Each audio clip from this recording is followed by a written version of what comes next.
Bhajpa blackmailing की राजनीति कर रही है क्या? चंद्रशेखर रावण ने कहा, चाहे तो सरकार मेरा कत्ल करवा दे मगर हम झुकेंगे नहीं। आजम खान के साथ चंद्रशेखर रावण की तस्वीर के मायने क्या है?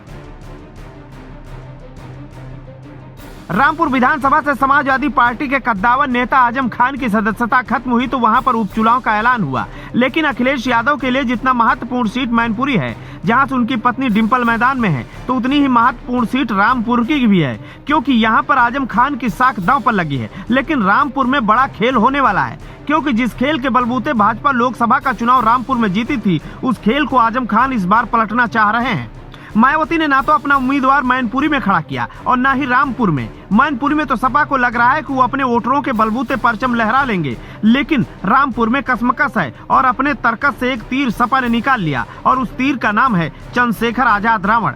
चंद्रशेखर आजाद 2022 के विधानसभा चुनाव में अखिलेश के साथ हाथ मिलाना चाह रहे थे, लेकिन उस समय चंद्रशेखर आजाद रावण को इतना भाव नहीं मिला। लेकिन रामपुर विधानसभा सीट के लिए चंद्रशेखर आजाद रावण हुकुम का इक्का सपा के लिए साबित हो सकते हैं। रामपुर पहुंचते ही चंद्रशेखर आजाद रावण ने दहाड़ना शुरू कर दिया। उन्होंने कहा, भारतीय जनता पार्टी ब्लैकमेलिंग की राजनीति कर रही है। साफ देखा जा सकता है कि जिस शिवपाल यादव के खिलाफ कुछ नहीं हुआ पिछले सालों में, जैसे ही अखिलेश के साथ उन्होंने हाथ मिलाया, वैसे ही सरकार को राज धर्म याद आने लगा। सरकार चाहे तो मेरा भी कत्ल करा दे, लेकिन मैं झुकने वाला नहीं।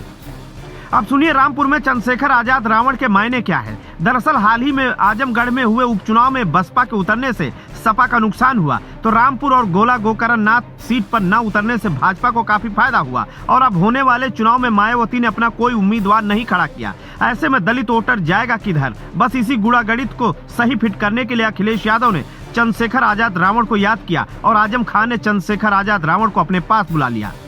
अभी तो बस मैं उनका दर्द ही सुन रहा था और यहाँ के हालात, क्योंकि मैं वहाँ से आगे कुछ भी कह देता तो शायद वो बेईमानी होती।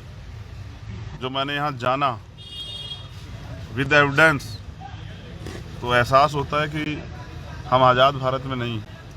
क्या एविडेंस? उनका अपराध ये है कि उन्होंने जौहर यूनिवर्सिटी बना दी, नहीं उल्लेख किया था। और मेरा ज़मीर जिंदा है, ना मैं सीबीआई से डरता, ना ईडी से, ना इनकम टैक्स से। मैंने पहले भी कहा था कि अब मेरा कत्ल ही जो है इस लड़ाई से मुझे रोक सकता है। सरकार मेरा कत्ल करा दे, वरना मेरे लोग जवाब देंगे। आपने देखा नहीं, शिवपाल जी, कल ही तो परिवार एकजुट हुआ, सीबीआई की जांच भी शुरू हुई, सुरक्षा भी हट गई और अब बंगला के हटाने के भी ऑर्डर आ गए। ये सब बातें स्पष्ट करते हैं कि बीजेपी ब्लैकमेलिंग की राजनीति कर रही है। अभी तो बस मैं उनका दर्द ही सुन रहा था और यहाँ के हालात, क्योंकि मैं वहाँ से आगे कुछ भी कह देता तो शायद वो बेईमानी होती।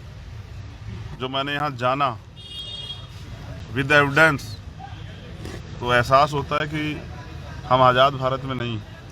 क्या एविडेंस? उनका अपराध ये है कि उन्होंने जौहर यूनिवर्सिटी बना दी, नहीं उल्लेख किया था। और मेरा ज़मीर जिंदा है, ना मैं सीबीआई से डरता, ना ईडी से, ना इनकम टैक्स से। मैंने पहले भी कहा था कि अब मेरा कत्ल ही जो है इस लड़ाई से मुझे रोक सकता है। सरकार मेरा कत्ल करा दे, वरना मेरे लोग जवाब देंगे। आपने देखा नहीं, शिवपाल जी, कल ही तो परिवार एकजुट हुआ, सीबीआई की जांच भी शुरू हुई, सुरक्षा भी हट गई और अब बंगला के हटाने के भी ऑर्डर आ गए। ये सब बातें स्पष्ट करते हैं कि बीजेपी ब्लैकमेलिंग की राजनीति कर रही है। दलित वोटरों में चंद्रशेखर आजाद रावण का अपना अलग ही क्रेज है, क्योंकि मायावती की राजनीति इस दौरान काफी कमजोर हो गई और दलितों के नए नेता के रूप में चंद्रशेखर आजाद रावण को देखा जा रहा है। अगर चंद्रशेखर आजाद रावण अपनी अपील में कामयाब हो गए तो रामपुर की सीट एक बार फिर सपा के पाले में होगी।